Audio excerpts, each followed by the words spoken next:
자, 한국사 수업을 시작하도록 하겠습니다. 오늘은 고려. 선생님이 지난번 강의 찍을 때보다 지금 시험 문제를 너무 많이 풀어봐가지고 시험 문제가 나도 모르게 글자가 크게 보이는 거 있지. 그래서 내가 원하진 않았지만 그냥 어쩔 수 없이 시험 문제가 막 유출될 것 같은 느낌이 드는데 공평하게 유출되면 괜찮은 거잖아. 그치? 그런 생각으로 내 말에 제동을 걸지 않아 보겠어. 그러니까 오늘 딱 이거는 막 엄청 비싼 과외 선생님을 불러도 그 선생님들은 솔터고 선생님들이 무슨 문제를 냈을까? 이런 거를 추측하셔야 되잖아. 근데 나는 애초에 출제자잖아. 출제자가 정리하는 최종 정리다. 이러면 이거 엄청 귀한 강의잖아. 오늘 딱 열심히 잘 들었으면 좋겠고, 그리고 이번 시험에서 일부러 그런 건 아닌데 애들이 구석기부터 통일신라 발해까지는 초딩 때부터 너무 많이 해가지고 아무리 꼬아서 내도 난이도가 어렵지가 않다? 근데 고려는 애들이 좀 여기서부터 헷갈려 하거든. 그래서 어쩔 수 없이 고려 난이도가 높다고 느낄 거야, 너네가. 그래서 오늘 강의를 잘 들어주면 좋겠습니다. 일단 이 큰 숲을 먼저 봐야지 그 안에가 읽혀지는데, 막 처음에 호족, 그 다음 문벌귀족에서 지방양리 이렇게 되고 무신되고 권문세족 되고 신진사대부 신흥무이세 이렇게 조선으로 가는 길, 그리고 중간에 무신정변을 중심으로 거란쳐 들어왔고 1차, 2차, 3차, 그 다음 여진, 윤관의 별무반 이런 거 있었고, 무신집권기 때 이제 몽골이 쳐들어와가지고 원 간섭기로 가는 길, 그리고 홍건적 왜구가 나타나면서 얘네 때리면서 이제 신흥무인 세력들이 성장했다, 이런 큰 틀 있잖아요. 이거를 일단 이해하고 가야 된다. 다음 페이지로 넘기겠습니다. 태조왕건. 막 지금 뭐 3, 4월 2달 동안 설명한 거를 지금 다 설명할 순 없고 선생님은 중요한 파트만 한번 찝어줄게. 일단 고려를 건국했는데 고구려 계승한다는 느낌으로 이제 고려 건국된 것이고, 발해까지도 다 수용을 잘했죠. 취민 유도는 딱 그 취할 때 삥 뜨는 건 아니고 세금을 거둘 때 이럴 때 법도가 있어야 된다. 그냥 무조건 막 주먹구구식으로 막 삥 뜯으면 안 된다, 뭐 이런 거고, 빈민구제기구로 흑창을 설치했죠. 호족을 통합하는 걸로는 혼인이나 딴따단 결혼하는 거나 왕시성으로 패밀리 이런 의식을 심어주기도 했고, 그 지방 출신의 사람으로 그 지방을 다스리게 하는 사심관 제도도 있었지. 그래서 막 교과서에 막 김부가 어쩌고저쩌고 항복했는데 막 이런 사료들도 있어. 아, 참고로 교과서 사료 다 봐야 되는 거 알죠? 선생님들은 배움 노트는 딱 요점 정리된 거잖아. 그래서 이걸로 시험 문제를 내지만 여기 안에서만 낸다? 근데 그 사료는 교과서 사료를 많이 갖다 쓴단 말이에요. 배움노트에 있는 사료도 쓰고 교과서 사료도 써. 근데 친구들이 물어보더라. 선생님, 교과서에서도 배움노트에서도 안 나오는 사료가 나오나요? 나와요. 그럼 그거 저희가 어떻게 대비해요? 막 이러더라고. 근데 대비할 필요가 없이 그 사료 안에 뭐 예를 들어 사심관 뭐 이런 키워드가 들어가 있어. 그래서 숨은 그림 찾기처럼 그 사료 안에서 그 키워드를 딱 찾으면 돼요. 어렵지 않은 외부 사료들이야. 자, 그 다음 기인제도 있다. 근데 그런 거 기억나지? 기인제도는 호족들의 자식들이다. 그래서 호족의 자식을 이렇게 수도로 와가지고 지내게 해서 인질로 삼는 그런 거잖아. 이것도 사료 있던데 뭐 이거잖아. 근데 이 뭐지? 신라에는 상수리 제도 있었잖아. 이 상수리 제도는 호족의 지방 세력의 자제가 아니라 이거는 애초에 지방 세력 본인 등판이다. 지방 세력이 일정 기간 동안 수도에 와서 지내게 하는, 선생님들도 막 학교 바꾸면은 너네 전학 가면 좀 뻘쭘하지 않아? 전학 와서 어디 학교에서 한 달 있다가 다시 좀 돌아가고 막 이러면 또 뻘쭘해지고 막 이럴 거 아니야. 지방 세력을 자기 지방에서 세력이 막 계속 세지 않도록 일정 기간 동안 수도에 와서 지내게 하는 게 상술이고, 호족들의 자식들을 이제 서울로 불러들여가지고 수도로 불러들여가지고 살게 하는 거, 개경으로 불려들여 살게 하는 게 기인제도죠. 그 다음 북진정책 이거를 해가지고 서경, 평양 중시했고 거란 싫어했던 거 알죠? 그래가지고 그 훈요 10조에도 거란 배척하는 내용도 막 나와 있고 막 그러잖아. 훈요 10조. 그 다음 광종으로 넘어가셔서 광종은 호족을 약하게 하고 왕권을 강하게 하려고 하잖아. 그래서 일석이조 뭐 있었지? 노비 안건법. 그리고 똘똘한 사람들을 뽑으려고 시험을 시작했는데 과거제. 그리고 공복은 애들이 막 관등제, 관복제 뭐 그런 거 막 물어보더라. 공복. 공무원들의 옷 이런 거야. 그래서 색깔별로 띡띡띡 나누는 거 공복제 정했고, 그럼에도 말 안 듣는 애들은 죽여버렸고, 황제 칭호 썼고, 독자적 연호를 사용했다. 광덕준풍. 우리 연호 한번 정리해볼래? 그 광개토대왕 때 연호가 뭐지? 영락. 그 다음에 버풍왕 때 연호는 건원. 그리고 광덕중풍 이거 광종 때 연호고, 혹시 기억나나? 묘청 썼던 연호는 천계. 대위국 천계 뭐 여기까지 있지. 그래서 연호 시리즈들도 모으면 좋을 것 같고, 성종 때 최승로의 모를 토대로 시무 28조를 토대로. 근데 이게 무슨 모를 정치 이념으로 하는 거예요? 지금까지는 불교가 굉장히 중요했었는데 유교가 중요해지고, 중앙은 이성육부제를 통해서 했잖아. 원래 이게 중국에 삼성육부제가 있었는데 이 삼성육부제를 고려에 이게 맞게 딱 이성육부제 한 거야. 발에도 삼성육부제 했었잖아. 그치? 근데 다 자기네 스타일로 리뉴얼을 한단 말이야.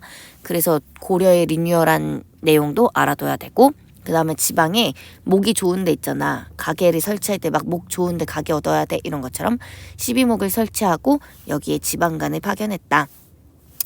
국자감. 이거 다 기억나? 발에는 목에 주자감. 뭐 고구려 목에 태학. 뭐 이런 거 있잖아. 이 유학교육하는 거 국자감, 주자감, 태학 뭐 이런 거 뭐 기억하시고, 지방에 경학 박사를 파견하였다. 뒤로 넘어가셔서 요런 사료들 있잖아. 배우 노트에 있는 거 당연히 필수고 교과서에 있는 것도 한번 보셔야 됩니다. 오른쪽으로 가겠습니다. 중앙통치기구. 중앙통치기구는 시험 문제 나왔게 안 나왔게? 나왔을 것 같아? 안 나왔을 것 같아? 무조건 나왔죠. 중앙통치기구는. 지금 내가 오늘 하는 모든 말이 다 시험 문제와 관련이 되는데, 중앙통치기구 같은 거는 그냥 말 안 해도 이미 예상하고 있을 테니까. 퀴즈 내볼게. 맞춰봐. 고려의 독자적 기구는 도병마사 식목도감입니다. 그러면은 도병마사 식목도감을 여기에서 귀족합의기구라고 하잖아. 귀족들이 좀 높으신 분들이 모여서 여기서 이제 합의해가지고 막 하는데 제추를 중심으로 한다. 그래서 이거를 제추 중심. 제추가 얘네 둘이 제추회의 뭐 이런 말도 하는데, 여기 빨간색 딱지 있잖아요. 제추, 재신과 추밀. 이게 제추다. 이것도 기억하고. 그럼 낭사 해볼까? 낭사? 낭사래. 대간 해볼까? 대간? 대간은 낭사와 어사대를 합치면 대간이 되고, 여기는 막 이렇게 막 감찰하고 막 이런 거잖아. 권력의 견제와 균형을 이루게 하는 그런 뭔가 언론기관, 막 이렇게 감사하고 막 이런 기관. 그럼 혹시 기억나? 그 통일신라 때 정비했던 이런 비슷한 기구. 사정부. 그러면은 지방으로 그 감찰 나가는 사람들 있잖아. 바깥으로 나간다고 해서 그 사람들 뭐라고 했지? 외사정. 뭐 이런 것도 있었지. 비슷한 캐릭터인 애들 있지. 그런 애들은 시기를 잘 구분해야 돼. 헷갈리면 안 돼. 아직 안 배웠지만 여기 고려시대 때 삼사는 3, 4, 12 뭐 이렇게 하는 계산하는 데란 말이야. 돈 만지는데. 근데 조선시대의 삼사는 홍문관, 사원부, 사관원 막 이런 언론기관이란 말이야. 백정은 고려시대 때 그냥 일반 농민을 의미하지만 고려시대 때는 일반 농민을 의미하지만 조선시대 때는 뭐지? 뭔가 그 도축업 하시는 그런 분들이란 말이야. 그래서 비슷한 개념의 것들이 어느 시대에 있었던 건지 이런 거 잘 기억해야 될 것 같아. 그런 걸로 함정을 많이 파거든요. 그러면은 뭐 있을까 또? 중서 문화성 있잖아. 중국은 중서성, 문화성, 상서성 이렇다. 그래서 그 발해 파트에서 중서성, 문화성, 상서성을 발해 이름으로 막 선조성, 정당성 뭐 이런 식으로 바꾼 거 막 봤었잖아요. 근데 여기는 두 개로 바꿨구나. 중국의 중서성이랑 문화성이 합쳐져서 하나로 됐구나. 다른 데는 삼성육부인데 우리는 이성육부구나. 이게 있고, 그 다음에 왕명출납하는데 어디 이게 승선, 군사기밀은 추밀. 뭐 이렇게 여기를 한번 보시고 뒤로 넘어가겠습니다. 지방행정제도 기억해보자. 지방행정제도에서 통일신라 있잖아. 통일신라는 뭐였지? 몇 개의 주로 나누는 거였지? 9주. 미니미니 수도 뭐였지? 오소경. 그래서 통일신라는 9주 오소경이었고 그 9주에 하나씩 지방 그 군인 부대를 배치하잖아. 그리고 한 주는 너무 커서 2개 했잖아. 그래가지고 지방군이 그 9주에 숑숑숑숑 다 지키고 있는데 거기를 지키고 있는 지방군은 10정이었고 그 다음 수도 금성을 지키는 군대를 뭐라고 하지? 구서당. 그래서 그 군대는 구서당 10정. 발해도 하나 기억해볼까? 발해는 5경 15부 62주 라고 한다면 그러면은 고려는 5도 아래는 도 단위로 일반 행정구역이 있고 그 다음 그 위에 군사 행정구역으로 윗부분 이렇게 있으면은 뭐 여기 아래는 5도 위에는 양계 양쪽이다 이래서 2개, 2개는 양계 군사 지역 쪽으로 위에서 막 북방민족들이 내려오는 거 막 방어해야 되니까 양계. 그리고 좀 특이한 애들은 특수행정구역이라고 속현, 향부곡소 이런 개념이 있는데 일단 향부곡소는 여기는 특수행정구역이라고도 말하고 여기 속현은 지방관이 파견되지 않은 곳을 말하고 그래서 여기는 주연의 지방관이 향리의 도움을 받아 다스린다. 다른 말로 하면 여기에서는 실질적인 행정실무를 담당하는 게 누구냐면 향리. 여기 파트에서는 향리가 실질적인 행정 업무를 다스리지. 군정지역과 민정지역이 분리됐다는 특징이 있지. 아래 양 5도와 그 다음 양계. 그리고 주연보다 지방관이 파견된 데보다 파견 안 된 데가 더 많아. 속견이 더 많아. 나중에 수능 볼 때는 이것까지 해야 되는데 수능 볼 때는 모든 지방의 거기 구역마다 지방관이 파견되거든. 그러니까 속현은 조선에는 존재하지 않는 거지. 고려 때는 속현이 더 많다. 관리선발제도에는 과거 보는 게 있고 이거는 공부 잘하면 되는 거니까 능력 중시한 거고 그 다음 낙하산 타는 거 있는데 그게 음서 이런 게 있고 이건 좀 귀족사회적인 느낌이야. 그냥 낙하산이니까 과거 시험에 뭐 이런 게 있다. 한번 보면 될 것 같고 여기 오른쪽으로 넘겨서 여기 질문 진짜 많이 하더라. 막 해가 뜨는 동쪽에 우리만의 또 다른 세계가 있는 거야. 세상의 중심은 중국이다. 막 이랬잖아.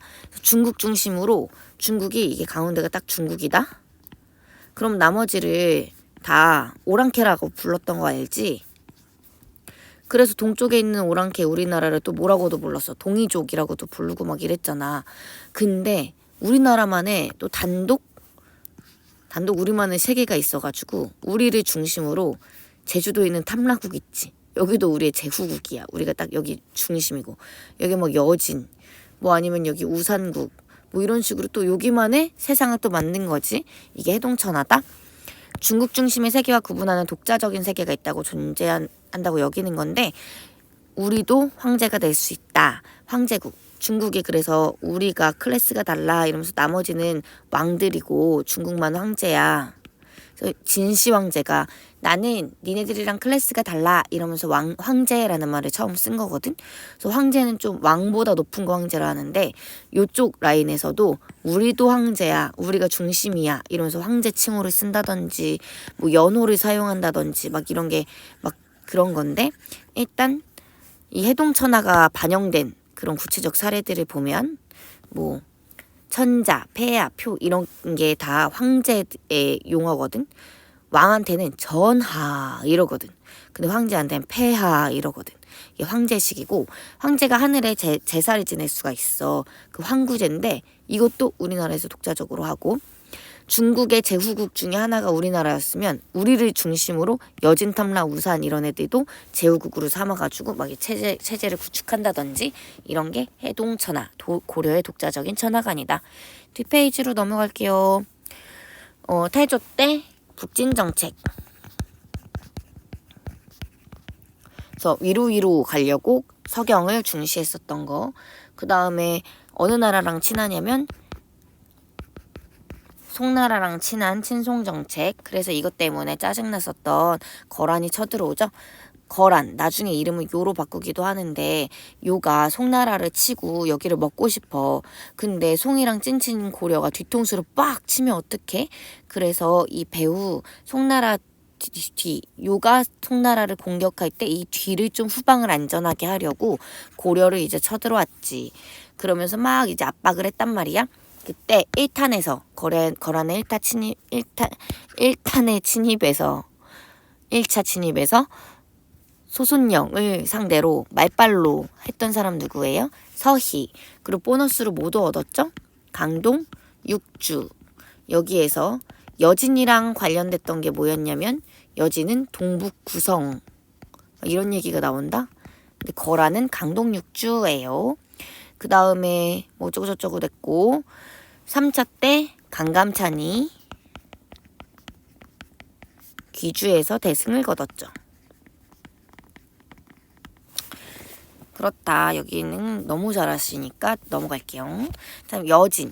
여진은 윤관. 윤관이 우리도 말 타고 따그닥따그닥 말 타고 가야 된다. 막 이러면서 특수부대 별무반 기병을 중심으로 별무반을 조직하게 됐고 거기에 동북 구성을 축조했죠. 그리고 여진이 블링블링 이름 뭐로 바꿔올게. 금. 좀 전에 거라는 이름 뭐로 바꿔올게. 요. 이렇게 한 글자 이름도 기억하시고 고려의 군신관계를 요구했다. 오른쪽 사료도 보시고 패스합니다. 그 다음 여기 그 문벌귀족 사회가 흔들흔들 했다는 증거의 사건이 두 가지가 있어. 그 사건은 이자겸의 난. 그 막 그래가지고 자기 생일에다가 땡땡절, 성탄절 이런 것처럼 막 붙이고 말이잖아. 이 사람은 경원이 씨 가문이고 이런 게 본관제지, 본관제.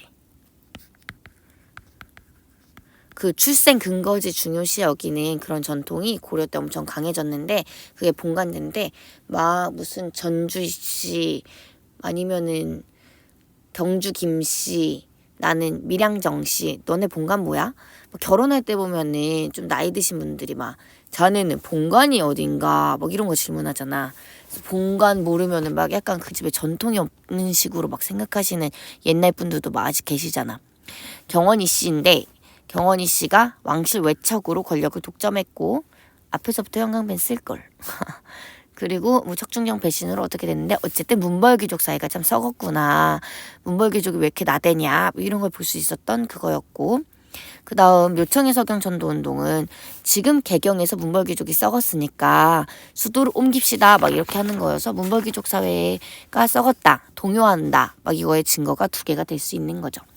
묘청은 서경 출신 관리들과 함께 평양이야 평양 개경에서 서경으로 옮깁시다 이러는데 사상적 기반은 풍수지리설 거기가 얼마나 명당인데요. 옮기기만 하면 아주 짱이에요. 뭐 이렇게 했고 그 아까 전에 뭐지? 여기에서 언급 안 했었는데 여진이 쳐들어왔을 때 이자겸이 방금 전에 문벌귀족이라고 했었잖아요. 군신관계 누가 군이야? 여진이 군이고 우리가 신하 꼬봉 이런 느낌으로 군신관계 요구할 때 이자겸이 4대의 요구를 수용했단 말이야. 약간 잃을 게 많은 사람들이라서 좀 그런 것 같아. 근데 묘청은 진짜 자존심이 상한다. 우리는 그렇게 걔네 요구를 들어주면 안 된다.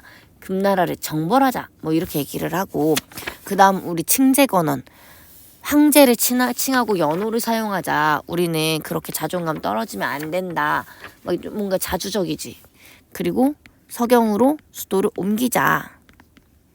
뭐 이렇게 했죠. 그래서 대위, 천계 뭐 이런 개경 세력들이 당연히 반발을 했겠죠. 여기는 이런 사료들 다 당연히 읽을 거죠. 그래서 이 서경파에서는 뭐 고구려 계승 의식이 있었고 자주적이고 칭제건원, 서경천도 이런 거 주장했고 금나라를 정벌하자. 개경파는 유교, 신라 계승 의식이고 그리고 좀 사대적 이렇게 좀 떠받들고 그다음 서경천도 반대하고 금에 사대하자 막 이러는 보수적인 계급이었다. 그 다음으로 넘어가도록 하겠습니다.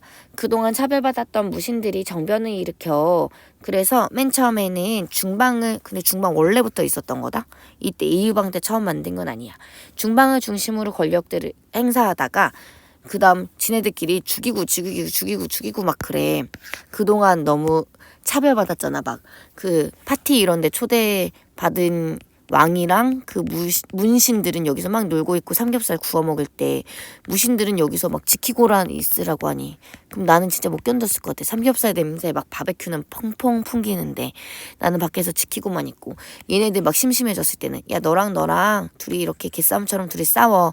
그래서 막 싸움 구경을 한다고 하질 않나. 엄청 뭐 강감찬 뭐 이런 사람들 되게 장군 같잖아. 근데 사실 알고 보면은 문신이라니까. 실제로는 얘네들은 싸움 전문가들인데도 그 진짜 큰 전문 그 싸움에서 대장님은 문신을 하라고 하니까 얼마나 진짜 짜증났겠어. 어쨌든 나는 일으켰죠. 지네들끼리 늘 을이었는데 을이 갑이 되다 보니까 어떻게 해야 되는지 몰랐을 것 같기도 해. 그래서 내가 더 짱할 거야 막 이러다가 계속 죽이고 막 이렇게 했는데 누구 때부터 이제 쫙 60년 동안 쫙 갔냐면 최씨. 최충원부터는 이제 쭉 가게 되죠. 최씨 정권에서. 최충원 때 뭘 만들었냐면 교정도감 만들었고 최우 때 정방 같은 거 만들었지. 이 정방은 인사기구고 사람 뽑는 거 있잖아. 나중에 막 너무 그 뭐지 상서성 안에서도 인사기구 막 이렇게 따로 있고 막 이러잖아. 근데 이 정방의 존재가 불편했던 공민왕이 나중에 폐지도 해버리고 막 이러지. 아무튼 뭐 요랬다. 오른쪽 보겠습니다. 그래서 최충원의 권력 장악 이후에 60여 년간 지속됐고 권력기구는 교정 도감을 그래서 이 권력기구도 잘 알아야 되는데 최씨 정권 때 교정도감이 되게 제일 높은 권력 장악한 행정기구잖아. 그러면은 권문세족들은 뭐를 가지고 했었지? 도평의사사. 나중에 막 조선에서 막 조선 후기에 비변사가 제일 높은 기구가 됐다 막 이런 얘기들 하잖아. 그러니까 그때 지배층이 누군지 그때 최고 권력기구가 누군지 이런 거는 일단 기본 값으로 알아야 돼. 그리고 정방은 인사기구였고 군사적 기반에는 합기, 도, 태권도 이렇게 도가 무술 뭐 이런 거잖아. 그러니까 도방은 무예, 무술 뭐 이런 거고 그 다음에 삼별초 이런 것도 만들었다. 삼별초는 몽골이 침입했을 때 끝까지 강화도, 진도, 제주도까지 근거지를 옮기면서 항쟁했었던 그런 단체였죠. 됐다. 그 다음 농민과 측민의 봉기 여기 을들이 그렇게 올라간 거 보니까 다른 을들이었던 애들도 우리도 더는 이렇게 살 수 없어요 막 이러면서 무신집권기 때 하층민의 봉기가 엄청 많이 일어나. 공주 명학소 출신의 여기서 숯 고기 구울 때 먹는 숯불에 먹는 그 숯 만드는 그런 소였는데 망이 망소이에 난 김삼이 효심에 난 내 신부는 왜 이거야 이러면서 막 왕후 장상희 씨가 따로 있나 막 이러면서 나무배다가 갑자기 만적에 난 신분 해방 운동이야. 전주 관노비의 봉기 뭐 이런 것도 있었다. 신라 때는 뭐였지? 신라 때 그 사료 앞에 배우노트에 실려 있는데 신라 말이라 써야지. 너무 세금 거들라고 막 독촉하고 막 장난 아니니까 애들이 못 살겠어 막 이러면서 원종 애노의 봉기 원종 애노 있었지. 시기별로 기억을 하세요. 나중에 막 수능 볼 때에는 조선시대 이런 것까지 섞이면 좀 헷갈리니까 지금 딱 시기를 딱 기억하고 가시면 좋겠습니다. 이런 사료 당연히 다 봐야 되는 거 알고 있죠? 뒤로 넘길게요. 대몽항쟁. 몽골이 침입했어. 그래서 강화를 맺은 다음 강화도로 갔구나. 했고 그 다음 하층민들의 저항이 있었는데 뭐 처인성에서는 김윤유와 부곡민들이 충주성에서는 노비들이 뭐 이렇게 항쟁을 하였고 끝까지 항쟁했던 삼별초도 있었다. 됐고 뒤로 넘어가서 나는 안 돼. 더는 견딜 수가 없겠어. 막 아니네. 여기 아니네. 되게 발령기를 시전했는데 일단 원나라의 내정 간섭 있지. 원나라의 사위라고 하는 부마국. 그 좀 황제의 사위를 부마라고 부르거든. 부마국. 하지만 우리는 진짜 완전 식민지가 된 건 아니고 독립국의 지위는 유지했다는 점. 왕실과 관청의 명칭을 약간 소위터고 너네들 자꾸 그렇게 하면 안 돼. 너네 소위터 중이야 중. 뭐 이렇게 하는 것처럼 하나씩 낮추는 거야. 그래서 예를 들면 교과서에도 나오는데 이성 이렇게 된 거는 첨의부. 원래 성이 더 높은 개념이야. 그래서 삼성 육부라고 해서 성 아래 6개의 부서 있는 거잖아. 근데 성을 하나씩 다운그레이드 시키는 거야. 부 이런 식으로. 뭐 육부는 뭐 사사 뭐 이런 식으로 하나씩 다운그레이드 시키는 거. 그리고 특산물 뭐 이런 거 했고 공녀 이런 거 요구했지. 공녀로 갔던 기왕후가 나 어차피 공녀로 살 거면은 그냥 황제 부인으로 살겠어 막 이래가지고 거기 기왕후가 거기서 높은 자리에 올랐잖아. 황제의 진짜 본처가 됐잖아. 그래서 기왕후 오빠야가 고려에서 떵떵거렸잖아. 기왕후 오빠 이름 뭔 줄 알아? 기철. 뭐 직접 지배한 거 있고, 그 다음 정동행성 설치해서 내정 간섭했고, 그 다음 뭐 됐고, 검문세족들 보면은 원 간섭기 때 걔네한테 빌붙어가지고 지네가 센 것도 아니면서 거기 딱 달라붙어서 하는 막 기생충 같은 이런 느낌들. 근데 음서로 관직에 진출했고 도평의사사를 장악했고 자기네 땅을 막 산과 강을 경계로 말했잖아. 너네 집 어디 땅이 얼만큼이니? 응, 우리는 한강부터 북한산까지야. 막 이렇게 진짜 재수가 없다, 그지? 자, 그 다음 공민왕. 여기에 대해서 반원 자주 정책. 그 원나라에 반대해가지고 자주적으로 살기 위한 그런 정책들을 하지. 아까 기왕후 오빠야 기철 같은 검문세족들 없앴고 정동행성에서 원나라와 관련된 일을 처리하는 이문소를 폐지했고 그 다음 직접 원나라가 지배한다면서 걔네가 가져갔던 쌍성총관부, 동령부, 탐라총관부 그 지역들 있잖아. 거기 중에서 쌍성총관부 천령 이북 지역을 탈환했고 그 다음에 정방을 폐지했고 성균관을 정비했다? 그 검문세족들을 몰아내려면은 걔네랑 맞짱 뜰 사람들이 필요하잖아. 그래서 똘똘하게 공부 잘하는 사람들을 엄청 밀어줬거든. 이 사람들이 신진사대부라하잖아. 이 사람들이 공부하는 그런 환경 같은 걸 막 만들었단 말이야. 과거 주제도 정비하고 성균관도 막 정비하고. 그래서 막 교과서에도 사료 나와. 그 성균관이 원래는 별로 학생도 많지 않고 막 그랬는데 이색이라고 그 강사를 바꾼 거지. 그래가지고 막 1타 강사로 바꿔서 막 교재도 다시 나눠주고 뭐하고 했더니 막 엄청 거기가 붐비고 장난 아니었다. 막 성균관 얘기 나오고 신돈을 등용해서 전민 토지와 백성이 억울하게 뺏겼었던 거 있잖아. 바르게 다시 바꾸는 전민변정도감을 설치했다. 그 다음 당시에 홍건적 왜구가 엄청 침입해가지고 피지컬백 진짜 엄청 재밌게 봤거든. 옛날에는 그런 사람들이 있는지도 몰랐어. 근데 그런 프로그램이 나오니까 어머 진짜 멋있다 홍범석 막 이런 거잖아.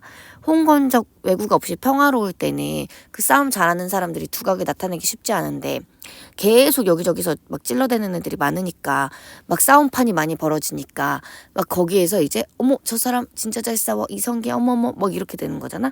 그래서 이걸로 이제 신흥 무인 세력들이 막 이름을 막 알리고 있죠. 어쨌든 공민왕 시해로 중단되고 말았지만 공민왕이 키웠던 그 씨앗들이 무럭무럭 자랐지. 그 뭐가 된 거예요? 신진사대부가 됐고 그 다음 두각을 나타냈던 신흥 무인 세력들과 이 뇌와 주먹이 만났네. 그래서 새로운 나라 고려를 멸망시키고 뭐를 세우게 된 것이다. 조선을 세우게 된 것이다. 그 다음 이런 사료들 잘 보시고 사회 문화 파트로 가도록 하자. 여기 애들이 엄청 헷갈려 하더라. 일단 맨 위에 여기 법적으로는 이렇게 금을 긋는다. 그래서 여기는 자유가 없어. 물건처럼 간주되지. 천인. 여기 위에는 양인. 여기 법적으로는 이 양인 모두 과거 응시가 가능하고 뭐 세금 내고 뭐 이러는 등 그냥 평등한 법적으로는 되어 있지만 실제로는 여기가 지배층이고 그 다음 여기는 피지배층 느낌적인 느낌이었죠. 문벌귀족. 뭐 대대로 고위간직에 가문 대대로 진출한 세력들을 문벌이라고 하는데 자기네들끼리 혼인하고 막 이러지. 과거를 통해서 공무원이 될 수도 있지만 낙하산 타고 음서를 통해서 공무원이 될 수도 있지. 그리고 이 사람들은 전시과도 받기도 해. 근데 전시과는 직역의 대가로 받는 거다. 나라에 뭔 일을 해. 그러면은 그 대가로 받는 거야. 그래서 이걸 퇴직하면 반납을 하는 거지.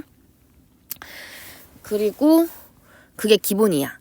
직역 일을 하니까 그거에 대해서 전시가를 받아. 근데 실제로 땅을 받는 건 아닌 건 알지? 수조권 받는 거는 이미 설명했으니까 수조권은 그 조세를 수취할 수 있는 권리.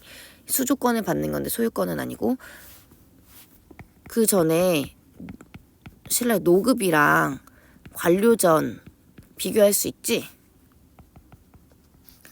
이 둘 다 수조권을 받는 토지는 맞고 직역을 하는 애들한테 주는 건 맞는데 노급은 수조권에다가 노동력 그 동네에서 예를 들어서 정날에 너는 여기가 마산동이면 여기부터 여기까지 요만큼 너한테 줄게. 이게 나한테 주는 거야 노급으로. 그럼 나는 여기에서 사람들한테 세금을 거둘 수 있는 권리도 있지만 나 이번에 김장할 거니까 오세요 하면서 노동력을 수취할 수도 있고 막 특산물을 수취할 수도 있지. 그래서 귀족들이 노급 진짜 좋아하지. 신문왕 때 어떻게 했어? 관료전으로 바꿨잖아. 이거에서는 그냥 조세 수취만 가능하고 나머지는 삥 뜯을 수가 없어. 전시과 이건 고려의 이제 이건데 직역 대가를 주는 거고 수조권을 주는 건 똑같은데 나중에 반납하고 막 이래야 돼. 그렇다면 일단 향리설이 직업군인은 전시과 받아 안 받아? 직역 대가로 전시과 받겠죠. 근데 얘네들은 특징이 직역을 세습한단 말이야. 자식한테 물려줘. 그럼 얘네가 퇴직했을 때 전시과를 반납했다가 다시 나눠주고 번거롭잖아. 그래서 얘네들은 전시과도 물려줘. 왜냐면 어차피 얘가 은퇴하는 날이 그 자식이 이거 다시 이렇게 대위하는 날이잖아. 그래서 이거는 이렇게 세습한다. 41쪽에 그 자료 보시고 그 다음 국가의 직역이 없는 신분층은 백정이라고 하고 이 사람들은 세금 부담이 있어. 양인이잖아. 법적으로 과거 응시도 가능해. 양인이잖아. 근데 막 직역이 없잖아. 그러니까 백정이라 부르고 전시과 이런 건 안 받겠지 당연. 그리고 특수행정구역으로는 향, 부곡, 소 이런 민들이 있고 법적으로 이 사람들은 양인이고 하지만 차별받아. 다양한 차별을 받아. 과거도 응시가 제한되고 거주 이전 이사갈 수 없고 세금도 진짜 많이 낸다. 천인은 대다수 노비를 말하는데 교과서에 막 솔거노비, 외거노비 나오지만 거기까지 알 필요는 없고 일천, 즉천 한쪽이 천하면 즉 천하다. 엄마 아빠 둘 중에 한쪽만 노비여도 자식이 노비가 되죠. 그리고 직역별 구분으로 봤을 때 그 어떤 일을 하는 사람들 있잖아. 여기를 정호라고 해.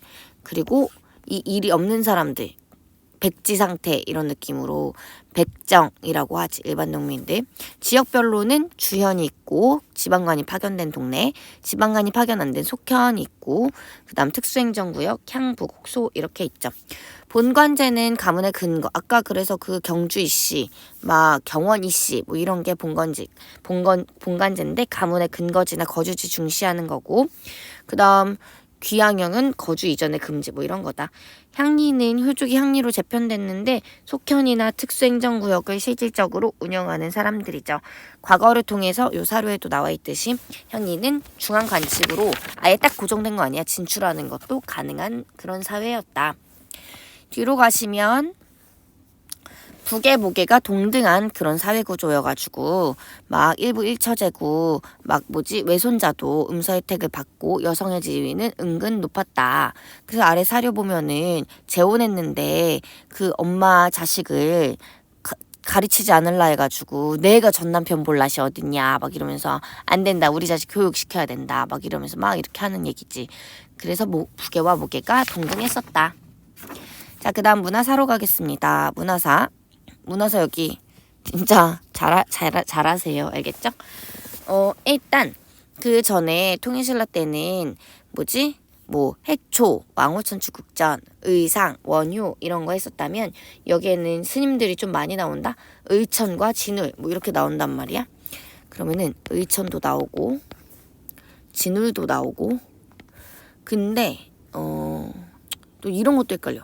수선사, 진울은 수선사에서 요새는 백년사에서 이런 것도 또 기억해줘야 돼.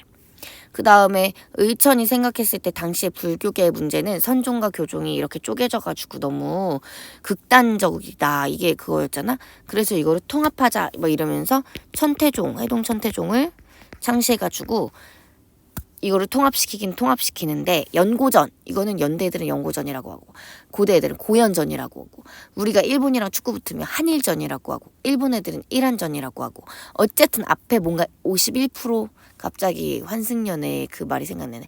51% 49%라도 막 이런 말이 있단 말이야. 둘이 조인하긴 조인하는데 교종 입장에서 선종을 통합하는 거야. 그래서 교관 겸수가 이미 수업 시간에 들었겠지만 여기에 그 수행 방법인데 교가 먼저 나와. 오케이? 그러면은 여기 반대로 여기는 정해쌍수, 도노점수라고 할 때 이 정이 약간 감정 느낌이고 이게 해가 지혜 느낌이잖아. 뇌생남 느낌. 그러니까 이게 약간 교종이고 이게 좀 선종 느낌이잖아. 그러니까 정해쌍수 이 말조차도 뭔가 앞에 선종 중심의 교종포용 이런 걸 볼 수 있죠. 그 다음 해심도 잘 나오는 사람인데 유불일치설이라고 그 유교가 있잖아. 그럼 지금까지는 훈과학 이런 거였단 말이야. 이게 전체 유교에서 딱 지금까지 유교는 막 공부하고 경전을 이해하고 막 이런 학문적인 그런 느낌이었어. 근데 성리학이 신유학이라고 부르거든. 새로운 느낌. 그래서 성리학은 뭐였냐면은 인간의 본성은 무엇인가? 우주의 원리는 무엇인가? 뭐 이런 게 성리학이란 말이야. 근데 기존의 유교랑 좀 컨셉이 진짜 다르잖아. 이 불교가 좀 그런 거 막 인간의 막 내면 막 이런 거 막 연구하고 막 이러잖아. 해심이 스님인데 유교도 또 공부를 하셨네. 그래가지고 유불일치서 이걸로 성리학을 수용하는 그런 토대를 마련했다 할 수 있지. 그 다음에 유학에서 보면 광종 때 과거제를 실시했다는 거, 성종 때 최승로의 건의를 받아들여서 유교 통치 이념으로 체제를 정비하고 국자감, 경학박사 뭐 이런 거 다 유교 공부고, 그 다음에 사학이 설립되는 등 이제 사립학교 아니 학원 이런 거야. 사교육이 생길 정도로 점점점 유교가 엄청 이렇게 다 되게 발전하고, 그 다음에 잠깐 무신 집권기 때는 무신들은 공부하기 싫잖아. 이때는 유학교육이 살짝 위축되고, 그 다음에 원간섭기 때 안양이 성리학을 수용하게 한 이 성리학 수용했다는 거. 그 다음에 뭐 이렇게 읽어보면 될 것 같아. 역사서로는 김부식이 쓴 삼국사기. 삼국사기는 MBTI T 느낌이야. 그래서 막 여기에 막 그런 말 나와. 괴이하다. 귀신 얘기 안 믿는다. 뭐 이런 얘기 있잖아. 그래서 여기에는 이 사람이 유교 하는 사람인데 유교적 합리주의. 귀신 얘기 안 믿어. 막 이렇게 하는. 기전체는 주제별로 막 그 뭐 인물과 관련된 거 쫙 그 주제별로 책 편찬하고 연표와 관련된 거 쫙 편찬하고 막 어떤 사건과 관련된 거 막 그 제왕과 관련된 거 뭐 이런 식으로 주제별로 그 Y 있지 Y 세계사편 Y 있잖아 쫙 있고 과학 Y 편이고 쫙 있고 막 이러잖아. 다른 역사서들은 지금까지 좀 시간의 순서에 맞게 쫙 배열을 했다든지 그런 식이면 이제 이거는 주제별로 기전체 뭐 이런 게 있다. 본기, 세가, 열전 이런 식으로 나누었다. 근데 이 책에서는 나는 설화, 신화 이런 거 안 믿어. 그런 건 진짜 없는 일이야. 뭐 이렇게 한 게 김부식이죠. 근데 이 무신집권기라는 요 시기가 중요해. 요 시기 때 원나라가 쳐들어왔다는 게 중요해. 우리나라가 몽골에 침입을 받은 거야. 그러면서 자존감이 뚝 떨어졌겠지. 이렇게 얻어맞았다니. 막 이렇게 이럴 때 자주의식을 막 강조하는 그런 책들이 나와. 동명왕편. 그래서 막 그 주몽 얘기를 막 싫다는지 막 아래서 태어나셨잖아. 그지? 이련, 삼국유사, 제왕운기, 이승유 제왕운기 여기서 둘 다 공통적으로 단군 신화를 얘기하고 있단 말이야. 김부식 같았으면 절대로 믿지 않는 그런 귀신 얘기 같은 느낌이지. 근데 요 사람들은 막 단군 신화 진짜 팩트라면서 우리는 신의 막 천손사상 천민사상 너네 막 했었잖아. 단군 신화 할 때 우린 선택받은 민족이라면서 자존감 챙기자 막 이러는 그런 자주의식 강조하는 그런 책들이 나오고 있죠. 됐고 뒷페이지를 넘겨서 여기 사료 아주 많이 나왔네. 와 진짜 중요한 거 이렇게 많다고? 여기 사료들 잘 읽어보시고 김부식이 너무 괴이해서 믿을 수가 없어 막 이렇게 하는 T, 유교적 합리주의 뭐 이런 거였고, 그 다음 이련은 단군한검에 있어 어쩌고저쩌고 막 하면서 자주의식 반영한 제왕기랑 삼국유사다 단군에 대한 단군 신화가 들어있다, 뭐 이런 걸로 자주의식 이런 게 반영돼 있다. 다 된 것 같은데? 이만큼만 해도 막 다 맞을 것 같은데? 그럼 오늘은 여기까지. 고려를 이렇게 꼼꼼히 공부하면 되고, 그 배움 노트에 있는 사료들, 교과서에 있는 사료들을 잘 봐주세요. 알겠죠? 사료 외울 필요까지는 없는 거 알고 있죠? 자, 그러면 고생 많았습니다. 여기까지 할게요.